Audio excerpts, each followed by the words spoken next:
The following is a special multimedia presentation from NorthJerseySports.com. Brought to you by the Bergen County Education Association. Bergen County Public Schools work because the BCEA works with you.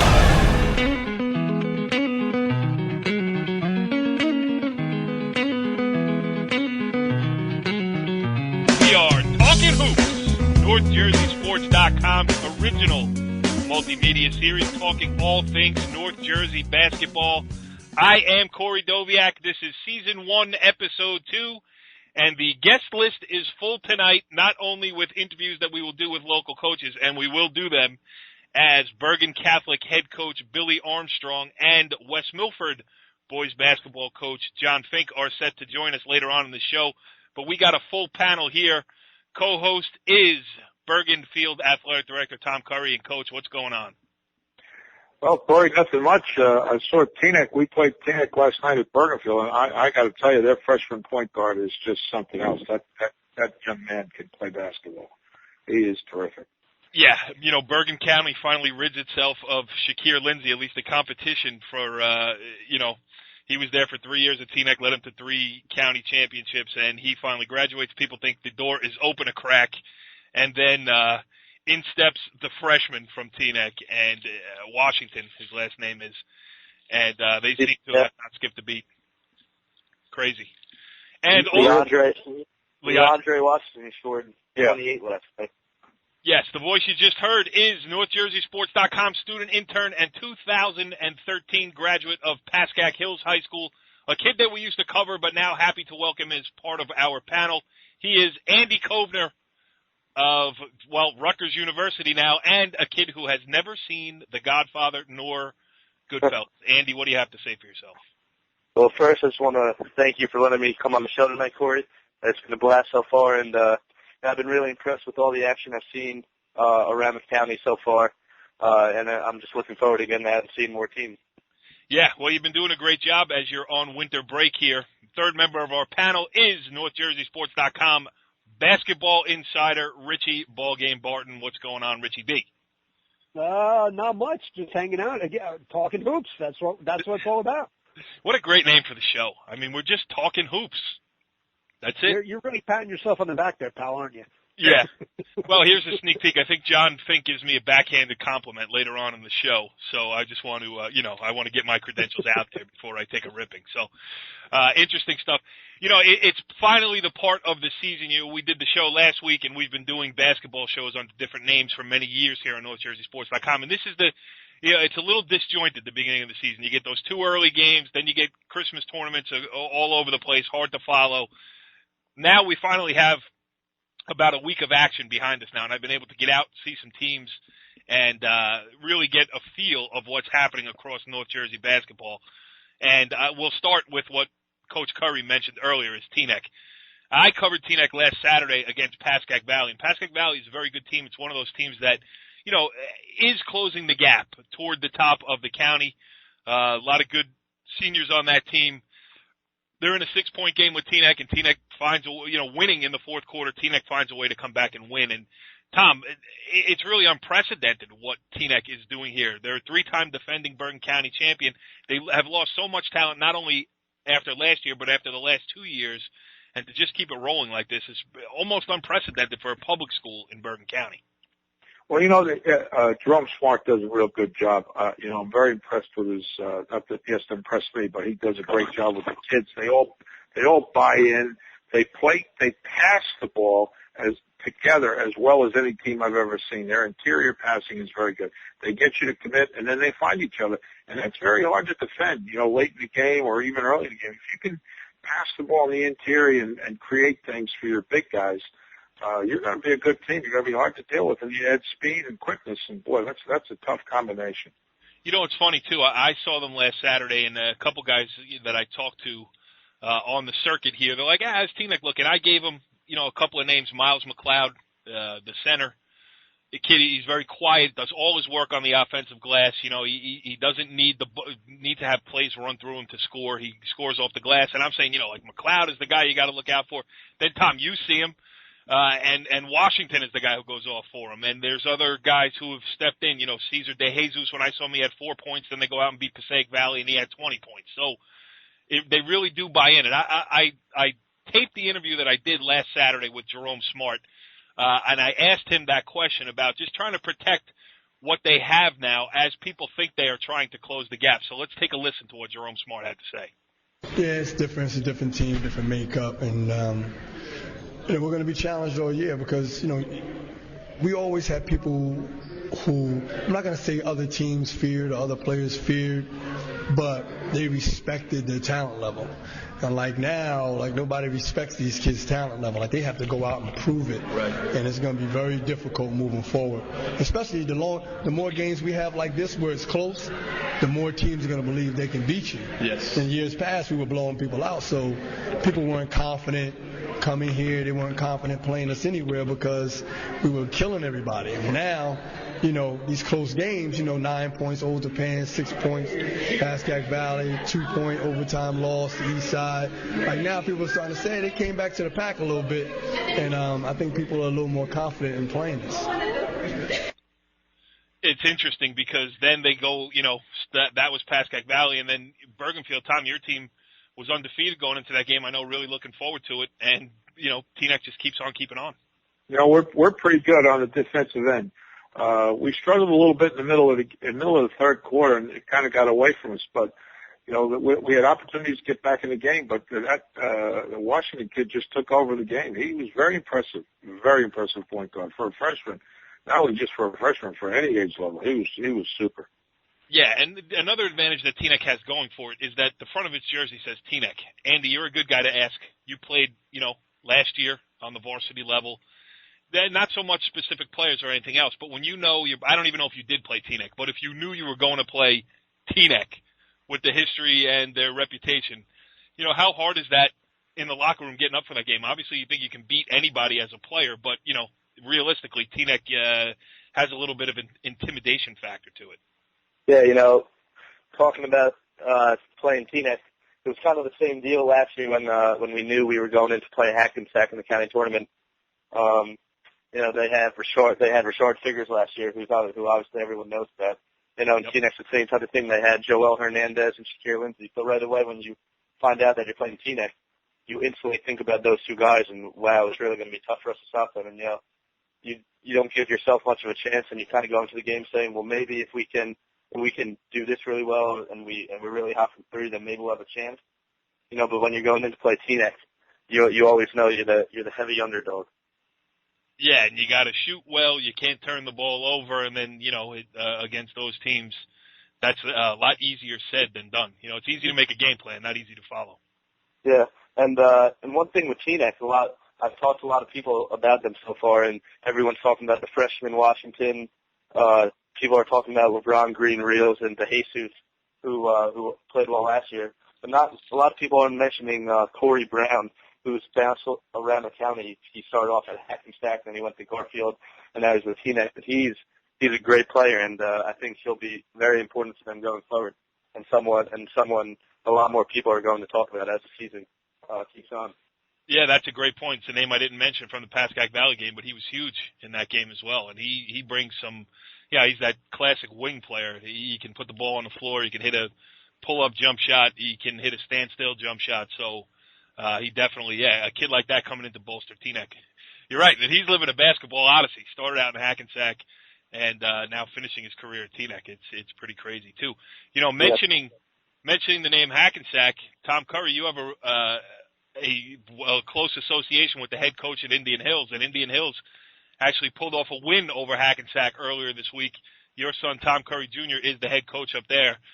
He's got a shot at Ramapo on Saturday, probably as people are listening to this, but a win over Hackensack has to be a nice little feather in your son's cap. Well, it was a real good win at Hackensack, and then he came back and beat Ridgewood last night. So they're 5-0 going into the game on Saturday against Ramapo 6-0. So that's going to be like Army Navy up there, probably a packed house. And I know the principal of Indian Hills, Joe Collins, was nice enough to call me today and pay a nice compliment to my son and the kids on the team. But they're all excited about basketball again up there, and that's a good thing. Anytime, the community can get excited and support something, and they're really buying in, that's a good thing. So good for them and good for him, and good for the community of Oakland and Franklin Lakes and Wyckoff. That's a nice rivalry. It's a good rivalry. It'll be a lot of fun. I'm actually going to go to the game tomorrow. I want to see what's going on. Check him out. See how he's doing. See how the young guy's doing. Yeah. Out of curiosity, how much does he? Hey, Dad, what do you think of this? Is there a lot of that, or are you just there, just like a proud papa watching your son? He asks questions, but he's been coaching for a long time. He started off with me on the JV level at Dwight, and then he went to Park Ridge as the girls coach, where he did a real good job. And he got the job at Indian Hills. Lorenzo really liked him and brought him in. And now he's done a good job there. And he runs my stuff and so, but he runs some of his own. And every coach takes on his own personality, and I think that's a good thing. But I think he with credit to him, he's got them to buy in and play better defense and do things. I'm not knocking the guy that was there before. But I think getting kids nowadays to buy in and play defense is a tough sell, and I think that's been a big difference in their team. And he's got some real nice kids on the team who are really working hard. So that's the key. I mean, if you got kids that are willing to work, you got a shot. Yeah, absolutely. All right, so this is going to be a boys basketball heavy show. We did reach out to a couple of girls coaches, and for various reasons they weren't able to join us here tonight. So Richie B., you being the authority around here, you've covered some girls basketball this week. What are we missing on the girls scene that maybe we should be aware of before we bring in our guests tonight? Well, I had so many boys basketball things to talk about. You caught me off guard here, but well, you covered IHA against Passaic Tech. IHA is the defending Bergen County champion. They won. They're different. Sam Wilkes is gone now, playing at Villanova. How about an early report on IHA? IHA, I mean, they just lost to Patterson Eastside by 1 point, and Patterson Eastside is, considered the best team in North Jersey as of this time. IHA is an interesting team because they have, they're not a classic, a classic good girls basketball team is either one or two things. One, they're just way more athletic than you are, or two, they have one stud that they lean on, and if she's hot, she's going to carry you. IHA, I mean, their point guard, Alex Mizropian, is really, she's a soccer player who's an athlete playing basketball, but she's running the point for them, and she, disrupts the opposing team's offense just on athleticism alone. They have a couple girls that can shoot on the outside, Caitlin Roche, Stephanie O'Lear, but it's in the middle where, Lindsay Rogers, who has improved markedly from last year to this year, Katia Oj, who's at Jordan Wilmoth. I mean, they've got three girls, between 5'11" and 6'2", that can not only finish at the rim and defend, but they run the floor like guards, and that poses a huge problem. I mean, the thing I took away from IHA is that they're, even with Wilkes being a 4-year point guard and whatever, they're way better in transition this year than they've been in the past because, if Wilkes got the ball, she could dish it off. But, I mean, more likely she was taking it all the way to the rack, and her teammates would kind of stand and watch.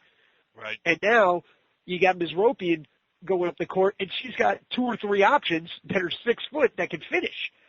So, I think IHA is going to be – I think they're going to be a really, really tough out come county tournament time. Yeah, and we will get into more of the girls' basketball side of it as the season moves on here because it's going to be interesting in Bergen County. Teaneck is back after, a so-so last year, but Kayla Gibbs in the middle. She's the best post player in Bergen County this year with the graduation of, Jackie Reinica at Northern Highlands. Not that she wasn't in the top handful last year as well, but, I think there's some parity on the girls' basketball side this year that is going to be interesting as the county tournaments draw close. No doubt about it. I mean, right now you would say off the top of your head that probably, IHA would be the favorite. But, after that, there are a host of other teams that the Final Four is going to be very interesting this year because usually it's kind of a usual suspects kind of thing. Right. where you know who three of the teams are, and a fourth, whoever the fourth team is going to sneak in. But I mean, people expect the Northern Highlands to drop off. They're not dropping off. They have a huge win over Richfield. They won the. Yep. Go ahead. Won the Poly over Richfield Park. That was Richfield Park's only loss. They're going to be a tough out. You know, you go down to other teams. I mean, there's just parity all over the place. Demarest, Old Japan. You know, those are the Paramus Catholic, who's, you know, always talented, but, you know, lately hasn't been able to get over the hump. Is this the year they do it? I mean, there's so many. Glen Rock is always stingy. You know, Pascack Valley. Pascack Valley. I mean, I don't know. I mean, their coach is a little inexperienced. I don't know how he does the big game. You know sometimes he doesn't really know his X's and O's. I mean, he's got to get a little seasoning under him. He's only got like 900 wins or so. I mean, you know, call me when you get to 1,000. You know what I mean? Yes. Right. That's true. Yeah, Louis. Classic that you bring that up. Louis got over 400, and so does Al Roth, and they both live on the same block over there in Ridgewood. So they got 800 wins, living about 100 yards from each other on the same block in a Bergen County town. Yeah, so girls basketball is definitely going to be interesting. But let's switch it back to the boys now, and let's bring in our first guest of the evening. He is Bergen Catholic head coach Billy Armstrong. Coach, thanks for joining us here on Talkin Hoops. Oh, thanks for having me. You know, Andy Kovner and I were out to see you on Tuesday, a game against St. Joseph's, and the first thing that sticks out about the Crusaders this year is you walk into the gym, you see the layup lines, and you got a bunch of big dudes playing basketball in Oradell this year. Yeah, we're definitely fortunate to have three pretty big kids, and we're also fortunate that they're extremely hard workers and everything too, which is great. So. And, we've been working, as you saw on Tuesday, really trying to emphasize getting the ball in the post and stuff. And it's not easy because the way the game is played today, everything's kind of dribble, drive, and shoot three. So, but our team has bought into it pretty good so far. Yeah, off to a 5-0 start. All right, Andy, this is a big moment for you. I mean, we were there on Tuesday. We went to, I threw it to you. I set you up. I put it on a platter for you to ask a question, and you bailed out. So, let me give you one of these. I got it. All right, let me give you one of these first. All right, so Billy, obviously with a lot of good players returning, you got the Fury, you got Gilberto Q, and you got a few key transfers with Uribe, and we haven't seen Salem yet. And starting off with a great start, 5-0, you went down to Florida, won the early season tournament. How do you have your players keeping the mindset of one game at a time and not letting the hype that's going around the county right now get to them too much? Yeah, I mean, it's definitely not easy. It's something that myself and our staff, we can kind of continue to talk about all the time. The first thing is I think it's important, not just for basketball players, but for, I guess, maybe just people in general, is to kind of stay humble. And to be perfectly honest with you, last night we played Paramus Catholic, and we played very poorly in the first half. I think part of it is because we were kind of thinking about the past, which was us already winning 4 games. And we talk to our kids all the time how the past doesn't equal the future. We got to respect everybody and make sure we're ready to go. And then the other part is I really try to emphasize doing as much as we can where I don't really believe in like this is a big game or that's a big game. It's more I'm looking for like everyday guys that are doing drills in practice. Like it's the most important thing that they're going to do. We kind of take that approach and we just kind of keep talking to them about it and keep reinforcing it. So getting them to stay humble and just being an everyday guy in terms of, we're doing a drill or whatever we're doing in practice, that's the most important thing we're doing. So it's never like turning a switch on or turning a switch off for a big game or not. It's just on all the time. So, and it's obviously a work in progress. I mean, we're not dealing with pros, we're dealing with high school kids and stuff. Right. Andy. That was for your first question ever asked on a NorthJerseySports.com multimedia presentation here. Coach Curry. Bergen Catholic, as you know, one of the most tradition-rich programs in Bergen County. Billy, yeah, I don't know if you have seen Bergen Catholic yet, but it's a fun team to watch because it's old school. It's, pound the ball inside, and you've seen Bergen Catholic do that on a number of occasions over the last, 30 years or so. Well, right? Yeah, that's for sure. I mean, when Chris Donfield was there and then Joe Denisio and now Billy, they've always had some really strong frontline players. Billy, what do you think the difference is this year between your team this year and last year? To be honest, I think part of it was the commitment the kids had in the summer with our summer workouts that we did. Not just our summer league, but I just kind of believe that sometimes as coaches in planning and trying to plan for games and things like that, we forget, and I guess we forget about the fundamentals. So I kind of believe that when things go wrong, it's not the X's and O's, it's the execution of the fundamentals. So it's something that we started, this past summer, and just really put an emphasis on the fundamental and the skill development. And the kids bought into it. And I think it's an easy buy-in for the kids, because when you work on the skills, it's like an individual thing, like they like you because they're getting better. And then what I had to do is just really remind myself to kind of stay with that. And coach, as you know, coaching for many years and everything, sometimes it's like we're looking at games and then we forget about working on that skills and stuff. So we spend a good portion of our practice, I would say anywhere from a minimum of 20 minutes to 40 minutes, 45 minutes, the first part of our practice. It's all fundamental skill developing and really basic things. I mean, just passing, receiving. We do a lot of footwork things. And I think it's really helped us. It started this past summer, and now obviously during the season. So I really think that's it. And hopefully we can kind of continue to do it and the kids continue to stay committed with it. Well, Billy, go ahead, sorry. Well, that's great. A guy named Wooden did that every day of his life. So yeah. It's a pretty good model to follow. Yeah, absolutely. I think he had it maybe a little bit easier. He wasn't worried about too many games that he had to win, so he can kind of focus on it. But I definitely kind of just pulled things out of his book in terms of, I read it somewhere once that I guess maybe 40% of his practices were all about the fundamentals and things. So, and I think sometimes we think it's our X's and O's, whether it be on the defensive or offensive end, but it's really like the passing, the catching, the receiving, the talking, all those little things. They really kind of make the difference. So. You say passing and catching. I mean, Jeff Jasper, I've been covering him for close to 20 years, and that's what all we want to do is be good at passing and catching. Yeah. I mean, it is as simple as that. And funny thing I learned today is that John Wooden actually started his career at Indiana State University, the same place that Larry Bird did. Right. How about that? Right. First place in Absolutely. Terre Haute, Indiana. Billy, talking to you now twice in the past week, I think, and a couple of different occasions you've mentioned it. So obviously it's a focus for you, but it's, like you said, the game now is about dribble drive and all these other type of things. The strength of your team obviously is those big boys inside, and it's an old school to be as successful as you guys can be this season. You almost have to play that old school game of listen, nobody shoots until the big boys get a touch. Yep. How hard has that been to, because it's not only that these kids are maybe ignoring you or anything else, it's that, if you think they're only 16, 17, 18 years old, that game hasn't even been played since they've been alive. Right. So, there haven't been that many dumping into the post type things that they can even look at. Right. How hard is it for you to get that message across?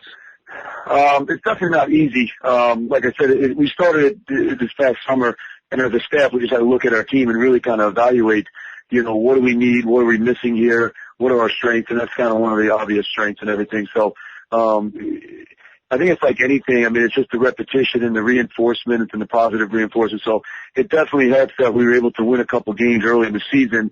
I think, we're throwing it inside and we're not as successful, and, maybe we're 1-4. It's hard to get the kids to kind of buy in. So, that's kind of been the whole thing. And also I just kind of, we want our post players to finish inside, but I also want the post players to be great passers, because I think as we get deeper into the season and as coaches start scouting and they've seen us play, and they're definitely going to make adjustments, like in terms of double teaming and things like that, which we haven't seen yet. So we're going to have to be able to handle that and everything like that. And that's where it becomes our post players need to become great passers. And I believe we have guys that can knock down outside shots. So hopefully we have answers when they do kind of, double team us and everything.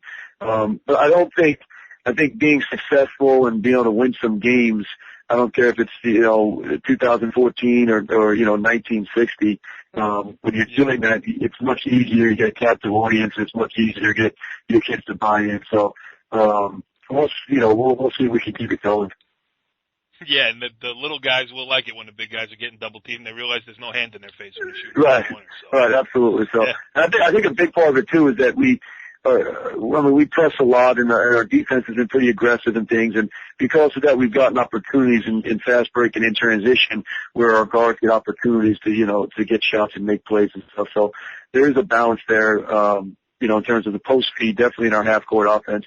And then we try to, cause turnovers with our full court defense, which gives our guards opportunities to make plays. Richie, you got one for the coach? I do, and it's kind of a two-pronged question. One, you win a Christmas tournament down in Fort Lauderdale. What made you decide to go down there? And talk about, from a confidence standpoint, how big winning that tournament was. Because seeing you in a couple times last year in big games, I mean, you could play with anyone, but it seemed when it got tight and adversity kind of set in, your team got away from what made you successful. Do you feel that do you feel that tournament and winning that tournament has kind of just been the springboard to your entire season so far? Yeah, I mean, it was, we really kind of look into the different tournaments that are out there, and it's not like a decision that I kind of make quickly, because there are a lot of great, local tournaments that we can be in and everything, so it's not something, that we just kind of say, hey, we're just going to go to this tournament, and, there's a lot of planning and thinking that goes involved with it, for our whole program and with our staff and things like that, so, to be honest with you, it's not easy for us to find tournaments kind of outside the area, because New Jersey is one of the few states where you can't play 3 games in 3 days, and a lot of the tournaments are. So it actually worked out for us with this particular tournament that it was only a 2-day tournament with 4 teams, and you win your champion in the championship, you lose in the consolation game.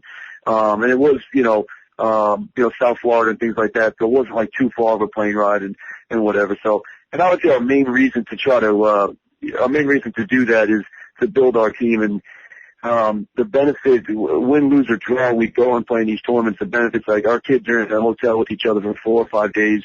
We got 3 or 4 kids in a hotel room, and they're sharing a room, and they're really in living quarters and stuff. So you really get to kind of know the guys you're playing with and things. And in a school like Bergen Catholic, it's important because they don't grow up with each other in the same towns, and we get kids coming from all over, and everybody's a local star, at least they think, or whatever. So the main reason for it is to really try to build our team and the chemistry and things like that. So from that standpoint, it really, really helped us.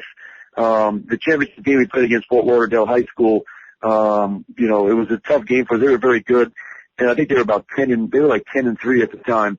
And that's one of the things too. New Jersey starts so late, so these other teams all play 8, 10, 12 games or whatever. So it was definitely a confidence builder for us.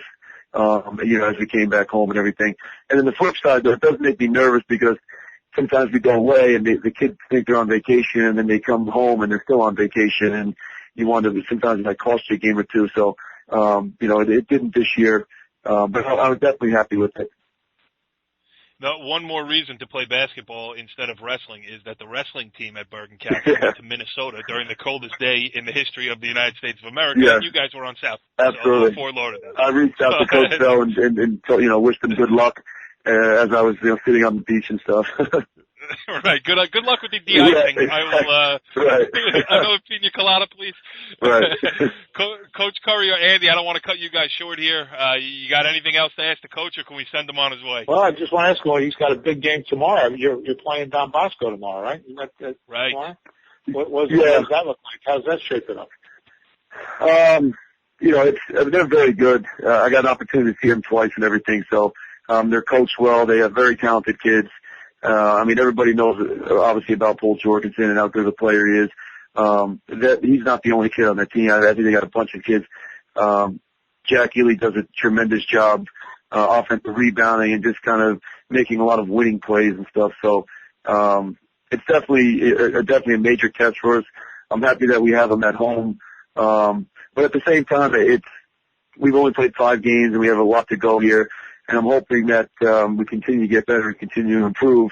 And really the ultimate goal is to kind of be playing our best basketball come February. And that's what we're trying to do. Well, you're off to a good start. Billy Armstrong, the head coach of the Bergen Catholic Crusaders. Thanks for taking the time to join us here on Talkin Hoops. Best of luck, and I'm sure we're going to be seeing a lot of you this year. All right. Crusaders look like they're in pretty good shape. All right. Thank you so much, guys. I really appreciate it. All right. Well, from one of the best teams in Bergen County and Bergen Catholic head coach Billy Armstrong, we move on to a very good team in Passaic County as we welcome in West Milford Highlanders head coach John Finke. Coach, thanks for joining us here on Talkin Hoops. Always a fun time with you, Corey, and you know that. It's, It's a pleasure. You go down in history as one of the most favorite guests in the history of NorthJerseySports.com multimedia presentations, not only because of the great stuff you've given us in the past, and we always appreciate it, but also because you were on the other end of the classic blooper, right, Richie B, in the history? It's unbelievable. I have to go dig that up, but John, I think we talked about it last time you were on the show, but it's always worth mentioning again. I went on about a 2.5-minute soliloquy. I thought you were on the other end of the line, and when I got to the end, I said, Coach, and you were gone. You dropped off the line about 5 minutes earlier. So I was in the car. I was talking to you. You were talking to me. And you were neither one of us could hear a thing. Well, you got a lot of dead spots up there in West Milford, so I'm going to put the blame on you. But anyway. I'm sure it was me. Tough one last night, 47-45, 2-point loss to Passaic Valley. Very good Passaic Valley team. You guys are a very good team as well. 4-3 after 7 games of the season. How does that sit with you as the West Milford head coach? Well, first of all, last night was torture for me to play a game in the 40s. We usually want to be in the 40s by halftime, and I think if we could play fast and we could play a little bit loose and get up and down the court, we're going to have a very good year. I was hoping to be maybe 5-2, 6-1 at this point. We did not play well over the Christmas break, and we did come out on Tuesday and put up 84 against Lakeland, and we're very disappointed last night in our offensive output. So, needless to say, we did a lot of shooting at practice today. Well, you guys do a lot of shooting all the time. I mean, that's the style of the offense. You have I wouldn't say you're blessed with an overwhelming inside presence. You have guys who work hard in the interior, but, if you don't shoot it well, it's going to be tough. Yeah, and if you have seen Passaic Valley, I mean, you look at their roster, they literally have 7 guys, 6'4" or better. And they look like the Lithuanian national team. Yes, I mean, they have triplets that are 6'6" or better, and Minnick, shooting the 3 ball from that 6'5", and but you know what? We had the lead going into the fourth quarter, and we gave it away. And in the fourth quarter, and we had a chance. It was a crazy ending. 25-second run, we went from down 5 to up 1. We stole the ball 3 times in a row. Layups. All of a sudden, we're up 1. Minnick comes down, hits a 3. Now we're down again. It was a crazy sequence of action. In a game that really had no action at 40 points. Yeah. Coach Curry, you got one for Coach Finke? Yeah, John, I'm interested to know how you like the Big North. How do you like playing different teams and really expanding your schedule? I love the Big North. Anytime I don't have to go to West Side Newark, Orange High School, and back in my earlier days, Clifford Scott and Essex Catholic, I'll play anybody. I love playing teams that are similar to us. I would love to cross over more with our Bergen County counterparts, such as Old Japan, like we did at Ramapo College earlier in the year. I'd love to see teams like Pascack Valley and on and on, all these teams that we see in the section.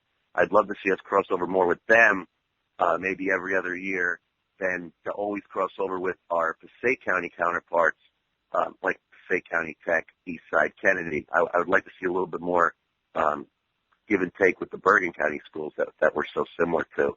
That would be my only, maybe suggestion going down the road, that maybe we could do a little more with our Bergen County teams. Tom, you got any pull? You got any pull in there, Tom? Can you get him some frequent flyer miles too? By the way, if he's going to be driving Old Japan.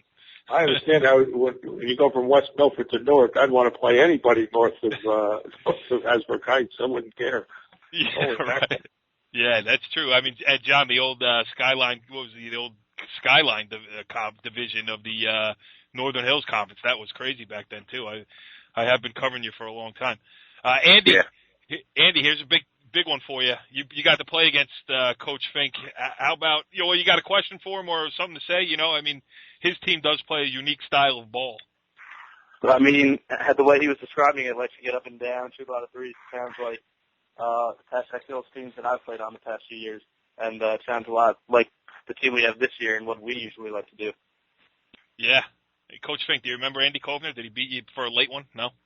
Yeah, they always ripped us apart. I don't know. I always tried to schedule them at the end of the year, and that never worked really good for us. Yeah, they were just so well drilled and could just shoot the ball and had size and just a really good. It was always a good tune-up for us to go into the state tournament, taking on Hills, and it was always a challenge. I remember them coming in on senior night and just tearing us apart one year, and my kids are like, "Coach, this is what you got us on senior night." I didn't expect this result. Yeah, Richie B, you got one? Go ahead. I actually do. You don't have much time to turn around from the loss to PV. I mean, here are your next 6 games. Wayne Hills, who is red hot right now. St. Joe's, who is always a tough out. St. John the Baptist from New York. Know nothing about him, but you scheduled them, so I'm sure they're pretty good. St. Mary's, who's red hot. Passaic Tech, Kennedy. I mean, this is a huge, huge stretch for your team over the next 2 weeks. What do you feel that you need to do better against these top caliber teams in order to come out successful? I'm going to stick with exactly what I said at the beginning of the year. When people said, man, you got a lot of guards and, you can take the ball to the basket. And of course, everybody knows we shoot the 3. But I think it really comes down to, can we rebound? Can we play defense in the paint? And can we get to the foul line? We can't just rely on the 3 ball. So those 3 things, when we're successful, those 3 things get done. And when we're not successful, usually at least 2 of the 3 are not getting done. And because we're not a really big team and we don't really have a post presence, we have a junior 6'8" kid who's getting better and played really well last night against the PV kids. We do have to have a group rebounding effort. It has to be a team effort, and it has to be a situation where we can't rely on the 3 ball. We got to go to the basket, and that's going to make us successful. And we have to play fast. We have to get out in the full court and play at a pace that teams are not comfortable with. That's what we're looking for, and we're pretty simple when it comes to basketball. That's how we're going to play. So, like on a night like last night when it was low scoring, what was the factor in it? Was that PV was D'ing you up and not giving you the looks, or you weren't knocking looks down, or you weren't doing the right things? I mean, how did it happen that you got held under 50? Court. I stopped watching, man. I can't watch that stuff. I can't do it. Tuesday night we had 44 at halftime. You got Noah Baskett's number? Let me give him a call. I'm like, guys, you realize that we're not playing at the pace we're supposed to be playing at? And I'm sure you said it in their size, though, Cora. We just could not get the ball where we wanted to get it. And when we did get it where we wanted to get it, good things happened, but we didn't get it there enough, not even close. And we played at their pace until we turned them over 21 times. We just didn't score up the turnovers. Right. So, that's really the key. When we're turning teams over, we have to score up to those turnovers because that generates offense. It gets that game into the maybe the low 60s, and it's a blowout. Right. If we score up the turnovers, I think we scored off 3 turnovers last night, and they were all in the last minute. Yeah, it just shows you what you can do when you do score up. You make that great run at the end of the game. And we'll do as the county tournament creeps closer, as you and I have talked about in years past, and even did, I think, a year or 2 ago. We'll preview the Passaic County tournament, but give me the long view of it. I mean, obviously, East Side, anytime a public school team beats St. Anthony in a regular season game, they're obviously the favorite. But you know what? You look around the rest of it, like, Kennedy has lost twice to Ramapo. I think both you and Passaic Valley are very good teams. Obviously, with what Wayne Hills is doing, they're a very good team. You look at Wayne Valley, Joe Light's not going into the county tournament with a bad team. You know that. I mean, you put East Side number 1, 2, 3, Absolutely. 4, 5, 6, 7. Hey, Hawthorne Christian's got some good players. Hawthorne Christian's undefeated. Yeah, I'm probably missing a couple. So just talk about Passaic County this year. Well, that's a tough question. Only because it's so early and it's been such a Passaic County Tech. I mean, a very fast team. Paul. it really, I think it's East Side and everybody else, and all of those teams that you mentioned, plus you add DePaul and you add in, again, you never want to look past a Joe Lake coach team. Even early, that team's going to get better. Basically, they're going to get better. Passaic Valley with their height, us with our speed. Maybe we match up pretty good with some of the inner city teams that have a little bit more quickness than some of these other teams maybe can handle. I don't know. It's a really difficult call, other than saying that East Side is by far right now the cream of the crop. And you look at a Hawthorne Christian who has a stud player, and you say, boy, I don't want to play them. So right, first round, here you go, Hawthorne Christian. Thank you. 8-9, 7-10, what 6-11, whatever it is, wherever that lower seed is, you really want to go into play Hawthorne Christian? Maybe, I don't know, but it's very early. We're focused in right now on our league, trying to get a leg up on getting the first time around the league, the division, and being in a position to win your division. That's always our number one priority, because that's what you'll shoot for. You win the conference, then you shoot for the section, and for us, the county has always been a dream. And again, we play hard in the counties, but for us, it's always conference, section, county is our priority at West Milford. Yeah, I mean, Richie and I did a preview of Passaic Valley early in the season. We were just having a conversation on the sidelines with Rob Korsich, and I think the last time a non-inner city team won the Passaic County tournament, 79. Richie, did he say? I want to say it was earlier than that. I think like 74 or something like that. So yeah, the odds are against you, but it's always fun because maybe you're not playing for a championship. Listen, anything can happen, and on a year in year out basis, maybe you're not playing for a championship, but the route to get to that, that Final Four and then the finals is fun. I mean, the Passaic County tournament. It's open, Court. It is. You're right. I think it's more open this year for a lot of teams than it's been for a long time. And if you're the 9 seed now, you got to play an extra game. And I don't know if you've seen the new format, but you're playing another game now. You're playing 16. So you get an extra game out of it, and it's not all of a sudden you're 8-9 has to play, but the winner has to play 1. So so I like it. I like the new format. I think it's interesting. I think we'll have to see how it plays out. And I guess DePaul is now being considered an inner city team. It's true. I mean, again, that's a good point. I mean, I guess. Well, because with Patterson Catholic closing, and for people looking to get, well, let's put it kindly, for people looking to get a parochial education, that is the outlet available to them. We won't say anything about, opening up the recruiting because, obviously that doesn't happen in high school sports. But, I guess that is a good point. I just want to open it up. Tom or Andy, I know I've been monopolizing this conversation, but I am a big John Finke fan, and I haven't talked to him in a year, so I'd like to catch up. Do you guys have anything else to add? Well, John, you brought up Eastside. That's a heck of a win. I think they got 2,000 residual PowerPoints for beating St. Anthony's for that. But have you seen them play? What do you think of their chances in the state, and what do you think? You made some great. I'm not aware of the format change they made to St. County. What was the format change they made?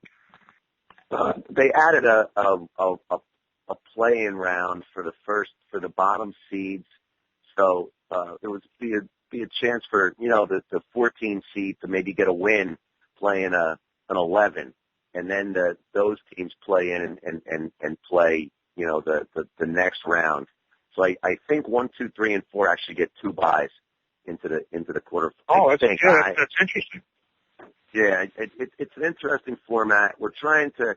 I think that the Passaic County Coach Association is just trying to create a more, attractive situation for the bottom seeds and having to go play.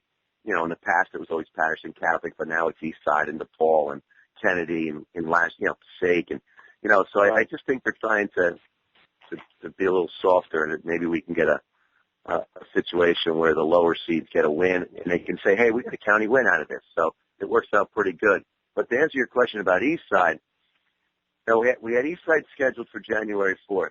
as I look back on, I really wanted to play them early in the year, get a good test. I think the best thing that ever happened to us right now is that we got that game moved into February. They couldn't play us. I think they were playing in some type of showcase on the 4th. So I have not seen them yet. I have a couple of referee friends, actually. I know that's hard to believe. Have done their games and gave me a little report on how good they were. And again, referees don't really know anything, as we all know, but these guys actually are pretty good basketball guys. So I trust them. I'm pretty sure the East Side for real deal. Yeah, it is a great point, though, with the play-in round. I think it's a great idea. Hey, Hawthorne, send in your admission fee, and you got Kennedy right out of the gate. Good luck. Yeah, so, every year. Yeah. Every year. Yeah. So now Hawthorne might maybe get to Pompton Lakes or vice versa, something like that. It should be a good thing. And it's going to be fun. I'm looking forward to it. I always look forward to the Passaic County tournament. I always look forward to our conversations. John Finke, the head coach of the West Milford Highlanders. We could go on doing this all night, as we also have done in the past on many occasions, but I'll cut it off here because I want to have you back on as the season goes along, and we'll save some of the good stuff for then. Looking forward to it. I appreciate your time, guys, and Corey, you're one of the true sports fanatics in this area, especially when it comes to high school sports, and I wish more people in Passaic County got a chance to interact with you. But I really appreciate the time, and anytime you want me on the show, I'm there for you. Absolutely, and I say it every year, but I'm moving more into Passaic County as well. We got to expand the fan base, so I'm going to do it. I'm going to even force Richie Barton to go do it as well, and Andy Kovner, when he's on break, he'll do it too. John, thanks again, and we'll talk to you soon. Well, interesting stuff there with John Finke, and I learned something. Well, in addition to the many things I learned about the West Milford Highlanders, Richie Ballgame, I realized, and I now know about myself, I talk a lot. Yeah, you don't shut up ever. I've been working with you now for 13 years, and you haven't stopped talking yet. So maybe it's time to shut the trap there, pal. Andy Kovner, do you second that, or do you think I should maybe even talk more? The talking is always very interesting and insightful, so I think you should talk more. You hear that, Richie? I hear it. Yeah, good stuff. Well, this was a great show tonight, and we got there's a lot of interesting storylines around North Jersey basketball right now for a lot of the reasons that we've mentioned tonight. We were talking to John Finke about the Passaic County tournament, and he feels that it's open from 2 down. We touched a little bit on the Bergen County side of things as, Teanec's still the team to beat, but people feel they're closing the gap on them. It's just a lot of good stuff. And Bergenfield, as Tom Curry mentioned earlier, is one of those teams that feels like they can be closing the gap too, and then they get a taste of what it's going to be like against Teaneck. I think all of those teams are going to get better. One thing we know about Bergen County boys basketball is that there are a lot of good coaches around, and teams tend to get better and a lot better as the season goes on, right, Coach Curry? Oh, absolutely. I mean, from top to bottom, there's a lot of good people coaching basketball and a lot of knowledge, and it's going to be a good season, as it always is, as we get down towards the Jamboree and then the state tournament. It's going to be great. Yep, it's going to be fun, and we will be there to cover all of it as the season moves on. But for now, Andy Kovner, how did you enjoy your first appearance on Talkin Hoops? It was awesome. Nothing I enjoy more than talking a little hoops and having you guys with me. It was great for the first time. I'd love to do it again. Well, you will do it again. I know you got to go back to school in a week or so, but I also know that you have some contacts deep inside Bergen County athletics. So we're going to talk about maybe keeping you involved with some interviews that you can send us send us in that we can play on the show, A, and B, making appearances as the season goes along. We'll talk about all that stuff and a lot more next week. But for now, that's the end. Season 1, Episode 2, Talkin Hoops. Thanks for joining us. Follow the leader.